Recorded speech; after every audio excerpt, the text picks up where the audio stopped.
Welcome to Kaizen Time, part of the Blood, Sweat, and Business podcast, where we provide constant improvement to businesses through timely, actionable financial solutions. Do you want answers to your financial questions? Email us at bsp@kaizencpas.com.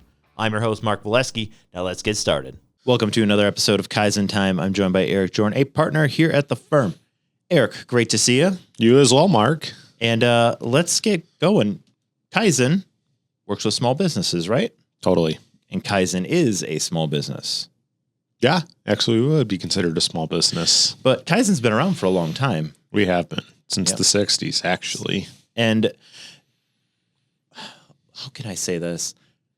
Not all businesses that are small start out well or well-funded or have the right trajectory. The amount of businesses that make it through the first year, we're talking maybe 75% of small businesses by the end of the first year, they keep on, right? 25% of them just shut down. Hey, this is a bad idea. We're closing the doors, which I quite frankly, I think is pretty admirable to know when to close the doors and when to say this is not the right move. It's better to see the signs, make the decision early than to drag it out. Yep. So with that kind of knowledge, what is the actual reason? Is there something wrong with the business from the get-go that's causing them to shut down in those first years? Yeah. So one of the benefits of us working with so many small businesses is that we get to see what happens, what works, what doesn't work, what makes businesses successful and what makes them fail. And one of the number one things that we see in failing businesses and struggling businesses, it's the lack of proper funding. Meaning, hey, we are on the line every week. We have the minimal amount of cash we need to survive. And what happens with that? We start making some really bad decisions as small business owners when we don't have any money. But we've had this discussion before. When you are up against the wall, when it's the ninth hour, you can either make some of the best decisions or some of the worst. Yeah. So let's talk about when a business, say you're starting it from scratch, right? You're a scratch business. You may be maxing out the credit cards to get what you need to get started or whatnot, right? But we have serious obligation, and we're starting from ground zero. So what am I going to do? What are the things that we do then in that case that puts us in a bad position? So number one, we might do anything for $1, meaning we're going to take on any customer, we're going to do any work, right? And we're going to turn it around at probably a pace that doesn't make a whole lot of sense. And why are we going to do this? Because we just need cash to survive, right? We need to pay our personal bills. We need to pay our credit card bills. We need to do all these sorts of things. So what happens? Why does that cause businesses to fail long term? Right. Hey, that's a very unsustainable business model, right? It's when you can run a set process and dictate the process and set it up in a way that you can execute it consistently. That's what we see that businesses that succeed do. And businesses that fail just do anything they can just to get some cash in the door. So really, when you're starting a small business, and it doesn't matter if it's well-funded, underfunded, etc., they kind of have to act like they are a big business or one of these long-term successful businesses, because you kind of have to do what those businesses are doing to become what they are. So what we see, the most successful business owners usually come from somewhere else, right? And let's just say, we'll just use an anecdote. Somebody made a lot of money in a job, right? And they built up plenty of capital. And they weren't afraid to go knock on the bank's door and say, hey, this is what I need to go fund this business to be successful. Because right away, I'm going to hire some experts in all these different areas to make sure I have a proper foundation set to be successful. So they go to the bank, they get the money that they need, and then they essentially build their business infrastructure, right? And like you said, right, operate like a big business, right? We're going to have a plan for the first 12 18, 24 months, 36 months. We know exactly who we need to hire, the type of people we need to have on our team to be successful. We're going to start marketing right away because we want to bring in our ideal fit customer. We're going to do all these things that large businesses do, but we're going to do that from the get-go. And then obviously, right, hey, there's a lot of A/B testing that happens when you run a business, right? Hey, we're going to try it this way. We might need to make some tweaks. We're going to do some measurements on success, and then we're going to make some adjustments.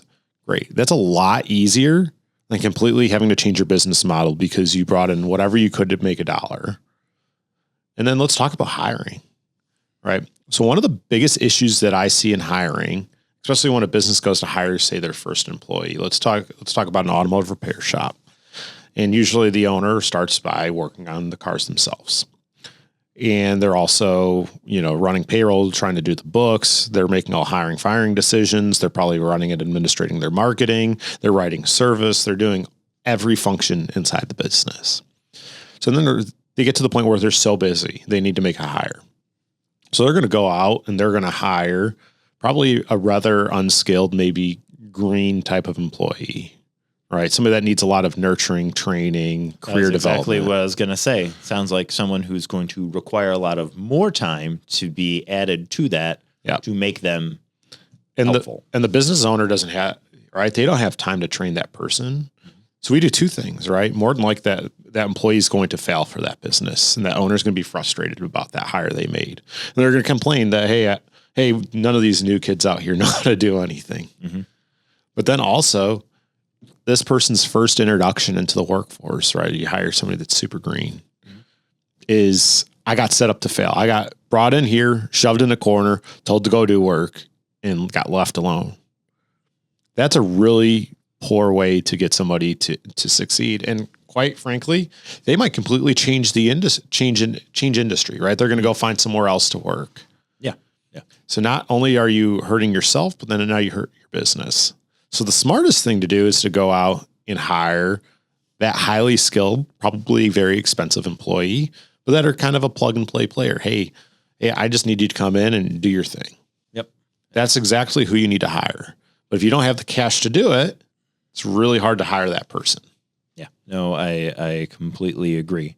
And one thing I really want to kind of focus on is the starting, right? Yeah. So you already mentioned auto repair shop. It's usually a guy who does know all the auto repair, but they don't know actual business. Yeah. Right. And that's why someone who is a business owner is more likely, as you said, coming from another industry, to just be like, well, this is how this business works. I can now make a business doing this, a business doing this, just understanding that, hey, if I get the right people who know that skill set that I don't have, correct, you could be set. You surround yourself with the talents that you do not have. Right. You don't have to be the talent for everything in your business, right? Almost, I love the saying, I want to be the dumbest person in the room. I have heard you say it many times. But it's true, right? You want to surround yourself with greatness. Mm-hmm. Yep. So let's get back into it, because here's the thing. Places like auto repair shops, bakery, etc. A lot of times the person who starts that business is the person doing the work. Yep. They're the artisan, they're the crafter, they are the producer. Yep. And as you said, they're going to be the one still doing the work, at least initially, but they need to bring people in. Is there any, we talked about the first person. Hey, we need another skilled person, maybe not at the owner's level, maybe a tier down. What else are kind of like the key players to bring in? Yeah. Right. So think about all these functions. So what I think somebody in that role needs to focus on is, how do I build systems and processes so we can consistently execute the work that we're trying to do, right? Because what's going to drive customer satisfaction? Consistent execution and delivering good customer service, right? If you're too busy, those two things are really hard to achieve consistently. If you want to hire somebody and you want to get them up to speed and improve employee experience, systems and processes, right? Employees don't like going to walk into a bee's nest of an organization. They want a place where they know exactly what they need to do to be successful every day. Mm-hmm. So those systems and processes help the two most important things to every single business: your customers and your employees, right? Because without customers, you have no revenue. Without employees, you cannot execute that work. Okay. And doing that is a full-time job, right? And there's all these other administrative tasks that you could be doing, right? Hey, maybe I should think about outsourcing my marketing. Maybe I should think about outsourcing my accounting. Maybe I need to make sure that I work with my group of trusted advisors, right? My financial advisor, my attorney, my insurance agent, et cetera, and my CPA. That is what sets you up for success, is when you surround yourself with people that can provide you really good direction, advice, and take work off your plate, so that way you are not executing things that you need to not be focusing on. Great, I can save a little bit of money on my bookkeeping if I do it myself. But now I'm taking up precious time and energy and effort that I could be focusing on creating a great product to deliver to my customers and a great experience for my employees working for me. Okay. Well, so what I'm seeing is there's two parts to this, and I think we'll probably break this up. So we're going to stick with talking about the underfunded part. Yeah. But also I think that a big part of it is the plan, because planning is free in many ways. Sure you can is. do that before the door even opens. So that way, when the building is up, you're ready to go. They are already hit with that perfect experience. So we'll get to the plan in another episode, but let's get back to the underfunding component. Yeah. So what does, this is going to sound ridiculous, what does underfunding look like? What does underfunding look like? I realize it probably looks like a big old goose egg. Yep. But what does it look like from the get-go? Yeah. So let's talk about we'll touch on the planning, right? So essentially, if you come to the table before you day one, open up your doors and you model out your first few years, right? That sets an expectation about how much cash that I need to run this business, right? Hey, this is what I'll have to invest for success. You might need to go consult a marketing agency and figure out how much I'm going to have to spend with this, how much I'm going to go spend on outsourcing my accounting, how much I'm going to have to pay for payroll, what my employees might cost, right? Because it might take 3 months before you get enough revenue in the door to break even. So you need to figure out, hey, what's that cash gap right there? Let alone, hey, what equipment, what resources, what things do we need to get started, right? Again, go out, do the research, figure out what all those costs might be, figure out how much, hey, I need to have X amount in my bank for operating cash flow, right? I mean, there's plenty of ability to go out and map this out. I'm going to open a 3-bay automotive repair shop. I know at full peak, maybe I'm doing $300K a bay, right? So now I have let's call it a $1 million shop. Right. So how long does it take for me to get there? I'm going to call and meet with a marketing agency, and I'm going to say, hey, we're going to open the doors. We're opening the doors from scratch. About how much money do I need to put into this, and about how long does it take for me to build that? Right. They work with it enough, especially if you work with a marketing agency in the automotive repair business, they could probably give you some really good insight in that. So that helps part one of my plan. Part two of my plan is I need to figure out what equipment do I need. Do I have a space picked out? What's it cost for my space? Do I need to outfit it with lifts? Do I need to outfit it with an oil drum? Do I need to run lines? Do I need to do this? Do I need to do that? There's so many different little components there that if you map that out, if you plan that out, now all of a sudden you're like, man, I need $500,000 to make this business work in the first 12 months. So, and really, I think we can already, specifically with like an auto repair shop, for example, someone who is just doing it themselves. Hey, it's out of my garage, for example. And that's how a lot of these start. Hey, I'm just doing this. We talk a lot about sustainable growth, and growth that you can control.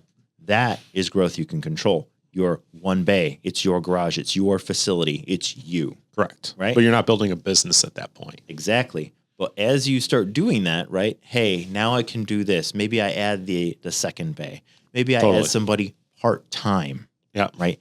That is a far more sustainable, viable option, and something that you can control, as opposed to just trying to start something big, right? You're not buying all this property. Anything that do you have any examples of something that's happened like that? Yeah, I mean, I love the story of the person who started out of their garage, right, and built a business that way. That's a long, difficult journey, right? Great stories. I don't think that is the approach that I would advise somebody to do. What would you advise then? Right. 100%. We're going to put together that plan. We're going to figure out exactly what we need to fund this properly. and we're going to go 100% in. We're going to go to the bank. We're going to go out and get a loan, and we're going to build this business the right way from the get-go. When I'm doing it out of my garage, right? If I don't have a car in my garage, I'm not eating. Mm-hmm. Regardless if I'm eliminating overhead, I'm eliminating a lot of costs that way, but I'm not eating. Mm-hmm. And then when it comes time to scale, I need to figure out, how do I get out of my garage? How do I move my customers to this new location? You're adding different complexities into that next phase. And quite frankly, when you're just eating out of your garage, again, you're working out of exact whatever you can get in the door, right? So chances are you're probably charging very low rates, mm-hmm. right? More than likely, a customer's not going to pay a premium rate for you to do that. Now, there are some level of new ways that we've seen in the automotive space, people get started in that route. And usually that is actually these mobile mechanics. That's super interesting. It's still a little bit of a newer concept of the true, we'll call it professional style mobile mechanic. That might be a lower capital investment, but they're still buying a van, most likely a Sprinter van, and outfitting it with the proper equipment, et cetera. But from a success standpoint, again, when I see somebody else that comes from outside of the industry, right, they're not a technician. They come in from the outside of the industry. They've made some money, or even a technician, right? And they've just been disciplined. They've saved enough money, and they know it's time. And they start off by hiring a service advisor. They have them in the back working on a vehicle. They have the right things outsourced, or they might even have hired their first technician even before day one they open their doors. We see those businesses succeed at a much higher rate, right? Because they start day one thinking about their business as a business. So really they're building the foundation correctly. Correct. Yes. It's very hard to completely change your business model than it is to start with the right business model to begin with. Makes perfect sense. So as we wrap this up, what is the best piece of advice you can give to, any small business, whether it's underfunded, whatever, something to get them going? Yeah.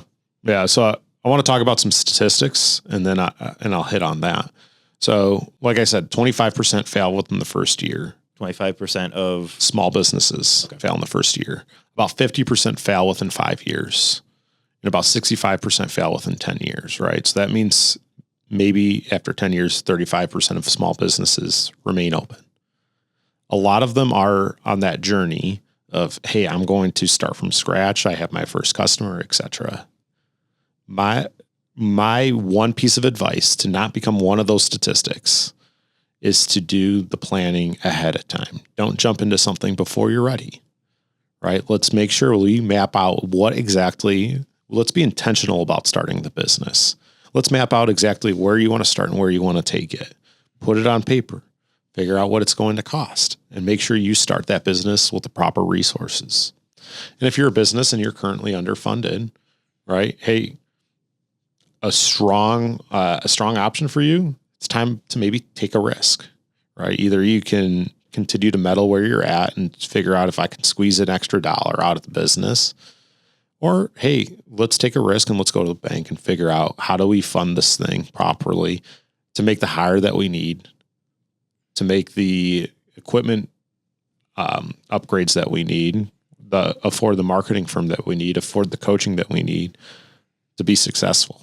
Because again, these are the characteristics of business owners that we see are successful versus the ones that are just trying to scrape on by. All right. And then on the next episode, we are going to cover basically the plan, like how to set everything up for that day one success. Love it. Good? Perfect. All right. Thanks so much, Eric. Thanks, Mark. You've been listening to Kaizen Time, part of the Blood, Sweat, and Business podcast. If you like what you heard, subscribe and leave a 5-star review.